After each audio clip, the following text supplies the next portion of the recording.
come together and just talk and laugh and have a driven purpose to Yes. their actions. And it's just a really fulfilling way to find purpose and give back to community. Hello, my name is Brandy Hofer. Welcome to the Color Me Happy podcast. I'm so grateful you're here, and I'm very grateful for your time. You are going to feel so empowered with our episodes and our guests because they live a truly passionate life.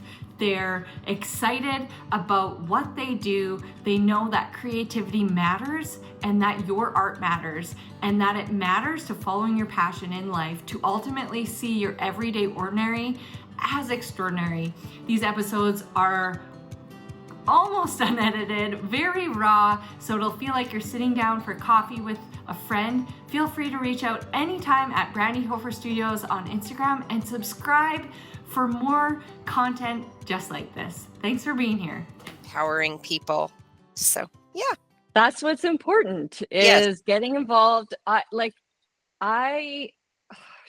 I started getting more involved in community, when I started visualizing basically what your creative worth and your creativity and how you can contribute that to community, everything started changing. Absolutely. Because when you give back, it's just this really, really powerful source. It feels, I know you're giving back, but in a selfish way, it also just feels really good for you. Like, yes. And that's okay. That's okay to want to feel good and work with people and want to see positive change through in creativity in community. Absolutely. And so I'd love to talk to you about that today. Welcome, Patty from Spark, which you guys did a big new rebrand. Can we talk about that a little bit? Yes. So we were formerly known as the Interval Home Society, and our organization's been around for 45 years.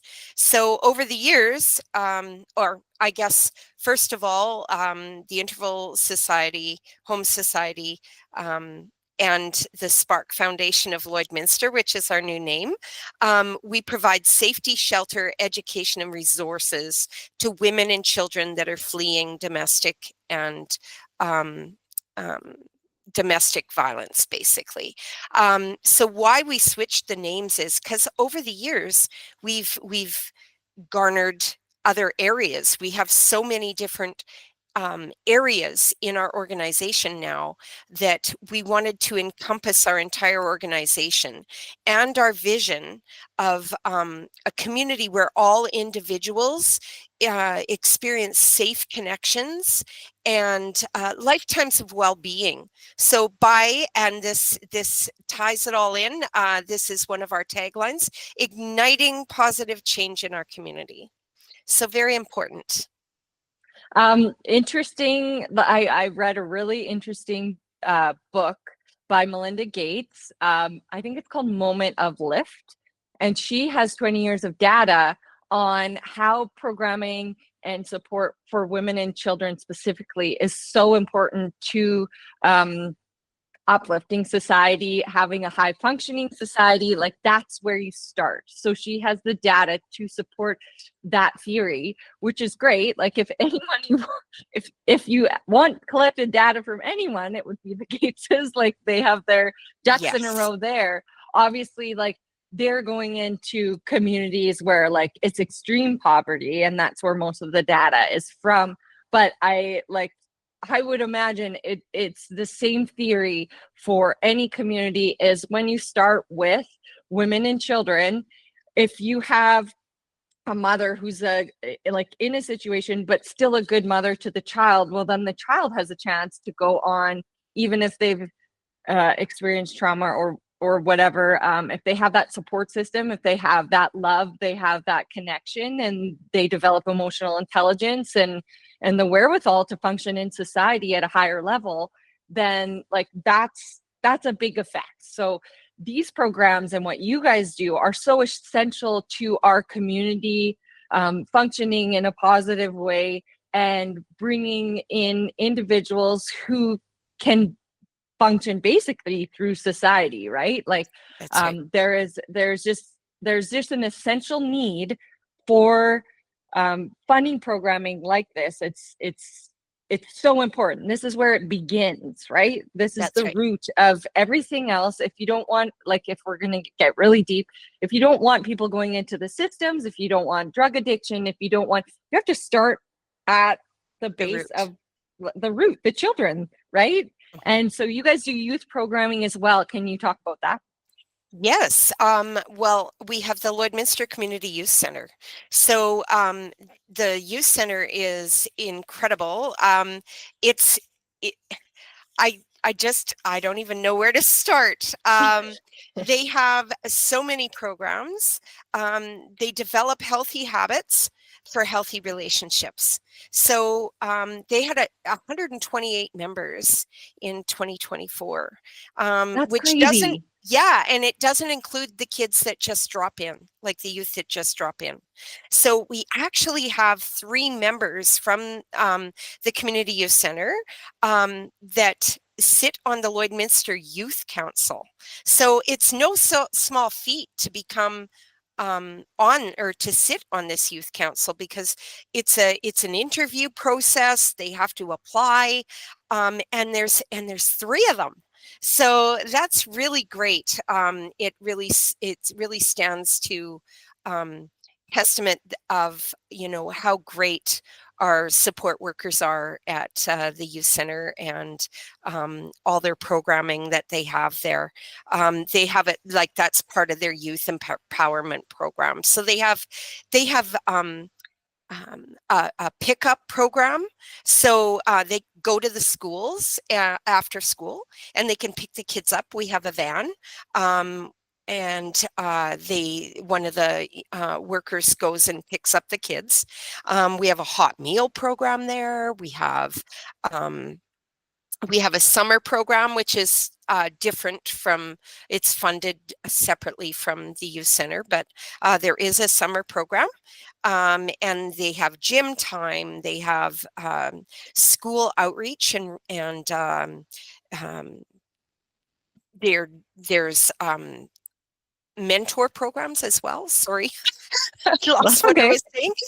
But they have mentor programs as well. So some of the youth work as mentors, as well as some of the community. And we have community members that come in and help with the hot meal program.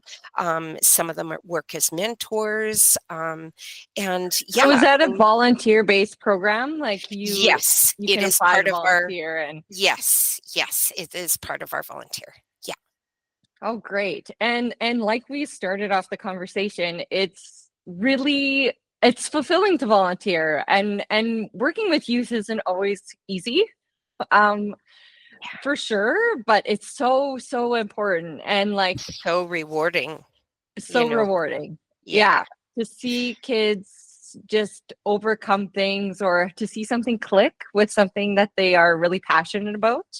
Yes. Obviously, I've done some volunteering for youth programming, and just to see them get excited about making art. So most of our listeners are like creatives, and so I think it's really important to start with volunteering. And maybe you're not ready to work with teen youth. I would say it's a bit more of a challenge. You could start with the littles. The littles are a little bit more spongy and Yeah. excited. And of course, like working with, your programming or different nonprofits programming and what that could look like for creatives to get involved. Also, it's a great way to gain experience of working with young people. If you're looking to go into like education, it's a really fun way to get involved with what you do. Like, for example, like a sketchbook program, creatives can start, right? Or you guys did.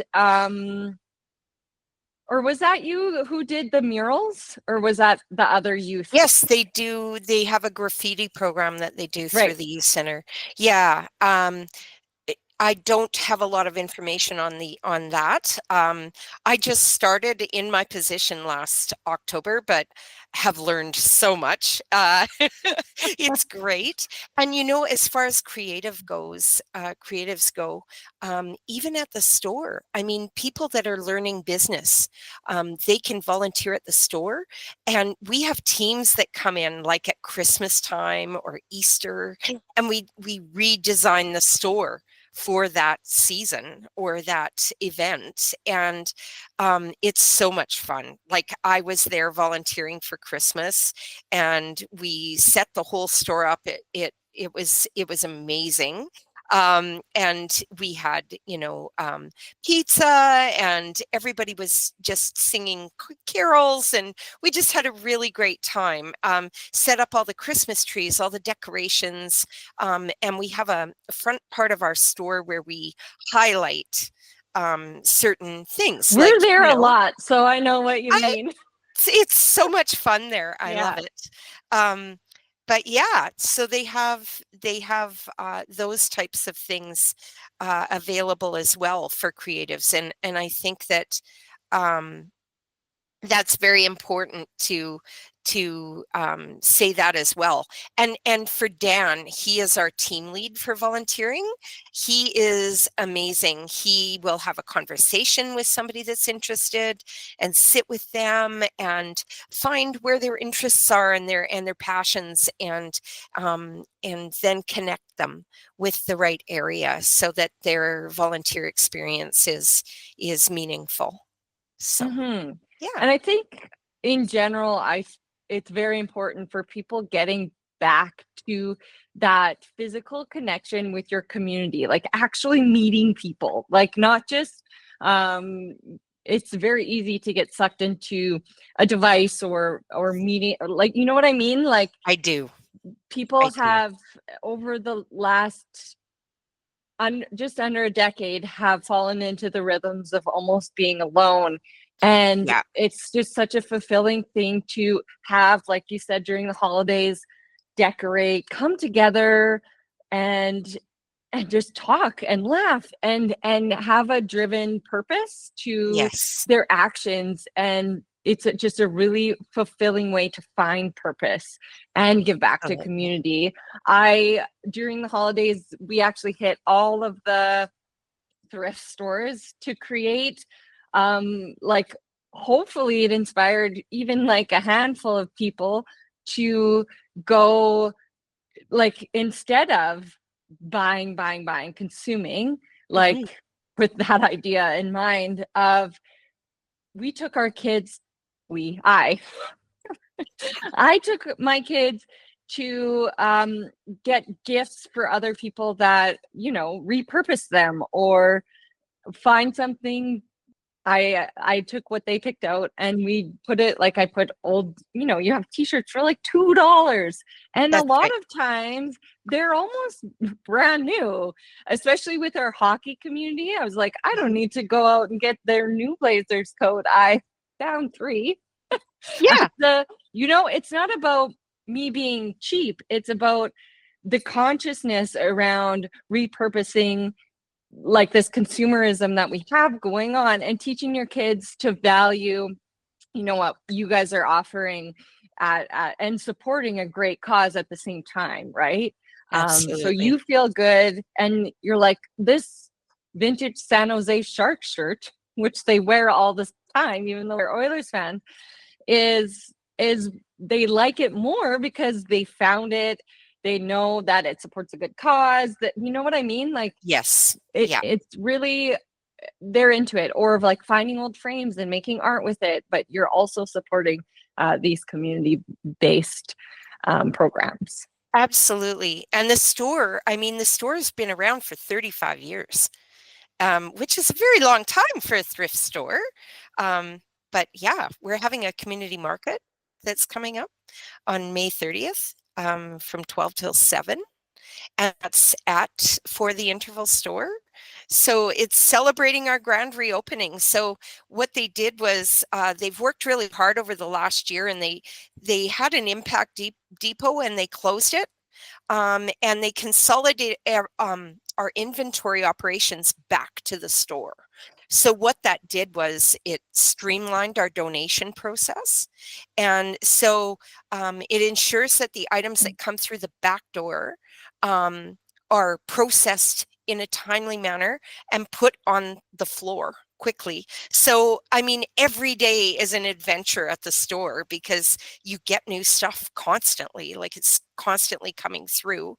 But in order to do that, we cut down on the amount of days that we accept donations, which is Mondays, Fridays, and Saturdays from 10 to 3, which ensures that we can meet that demand of getting things through the back door and onto the floor, and highly rely on our wonderful volunteers that come in and help.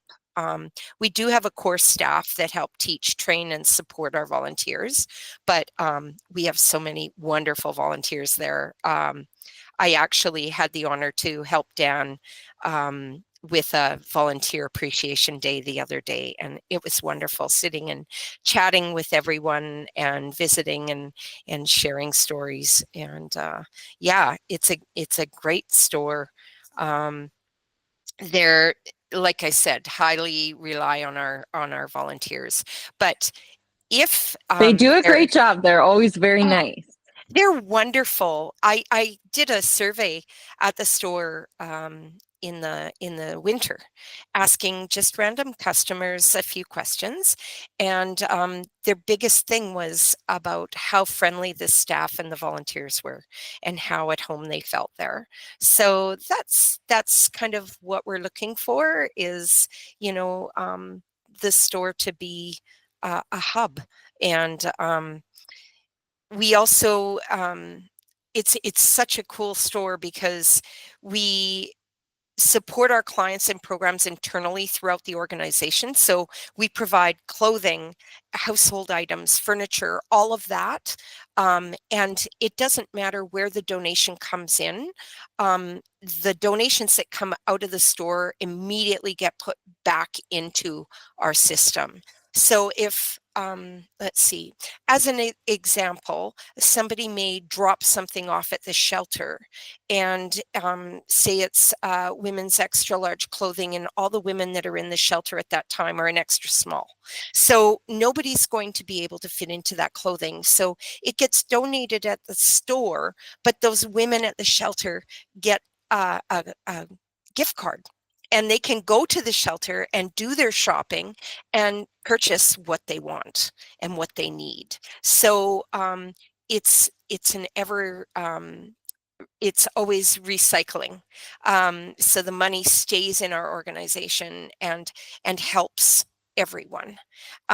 We also have gift cards for other organizations too that we support, such as the oh, why did my brain just lose that? The residents in recovery, sorry about that. Residents in recovery, for instance, we can provide gift cards for them if there's things that they need as well. And then we have like fundraisers at Christmas time, like Rudolph's Roundup and Holiday Hampers program, where a lot of donations come in, and we use them as gifts for the families, and not just at the shelter, but people that are in our community outreach program. So the families will be provided, the mothers and the children will be provided with gifts at Christmas. And so the store will hold on to some of the wrapping paper, and we use the wrapping paper to send with the mom, so that she can wrap her own gifts for the kids. So her gifts come wrapped, but she gets the opportunity to wrap the gifts for the kids as well. Right, which sounds like a very small thing to a person who's not in extreme circumstances, but to a person who is in extreme circumstance, wrapping a gift and having the ability to give a gift to your child is like a really big deal. It is. It's huge. And it just, I invite you to come down at Christmas to see our room. And it just takes your breath away. It really puts you in the Christmas spirit.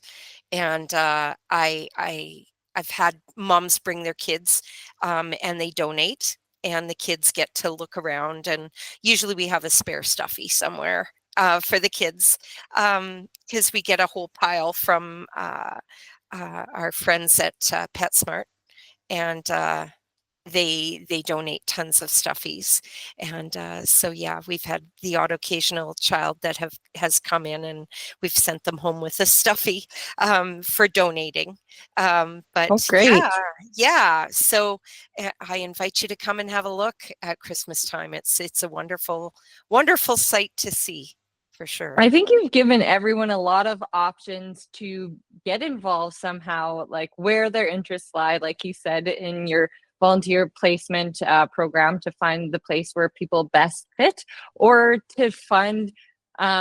We don't have all local listeners, but anyone can get involved in their community's programming in any way, like, you know, Absolutely. and whatever your time allows, or just by supporting. Like when my kids were even smaller, in that like really difficult baby stage, and or toddler stage, I actually came once a month, and we just rotated toys. So toys that I like, a marble set, say, I would get a different Jenga set instead and return the you know what I mean? Like keep, Yes. and then Recycling. like it's not, and I wasn't working full time, right? Or anything like that. So I didn't have a lot of funds. So it was like $20 when I went. And then I know where that $20 is going back into your programming. And we refresh our toys, you know. Yes. Or I would even take friends and neighbors, and like they'd find a brand new little roll Spider-Man suitcase, and like we'd always find gems. Like everyone walked away really happy, and they're supporting a good cause. Everyone can always find a treasure. And so everything you guys do is really great. Do you guys have a website that everyone can visit to see how they can get involved? Yes, we do. It is, I'm just grabbing it's Spark Foundation of Lloydminster.ca, Spark Foundation of Lloydminster.ca. So, or Spark Lloydminster, sorry, .ca.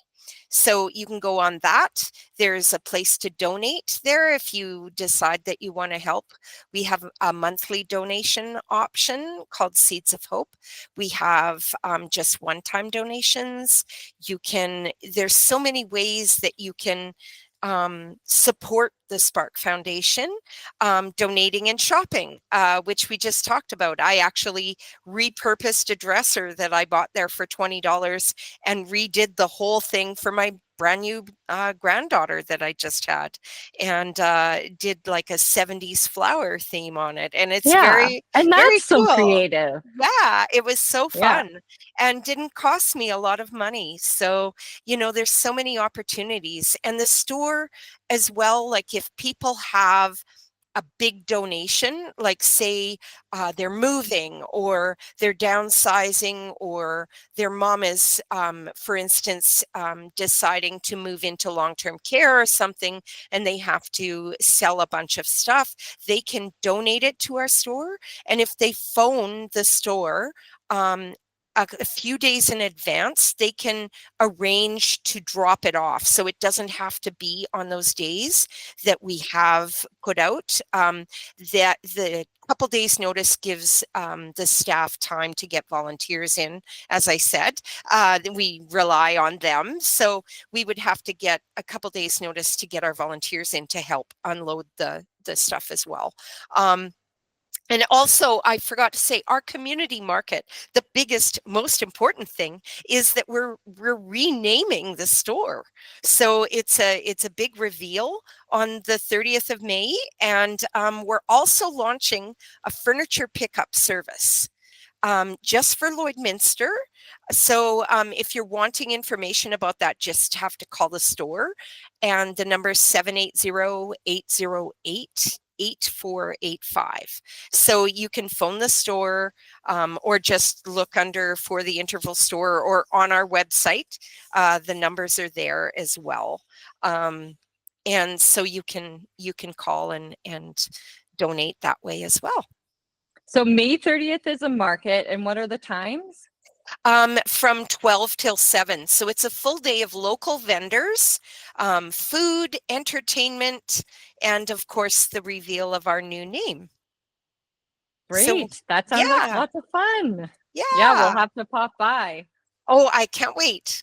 It's Yeah, going to be perfect. an exciting day. Yeah, well, thanks for coming on, Patty.